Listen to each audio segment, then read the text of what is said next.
জীবনে কত রকম মানুষের সাথে পরিচয় হলো, আবার কত মানুষের চেহারাটাও ভুলে গেছি।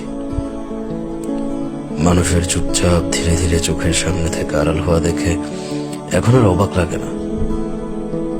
যার সাথে আমার যতটুকু পথযাত্রা লেখা আছে, সে ততটুকু রাস্তায় আমার সাথে হাঁটবে। মাঝপথে আলাদা রাস্তায় ঢুকে পড়লে আমি আর আশ্চর্য হই না, কারণ চিরবাস্তব হলো মানুষ তার পছন্দের জায়গায় ছুটে যাবেই। কে চলে গেল, কেন চলে গেল, এসব কারণ আর খোঁজা হয় না। আমার সাথে তার এতটুকু পথে চলেই ছিল, আমি এটাই বিশ্বাস করি, মেনে নিই।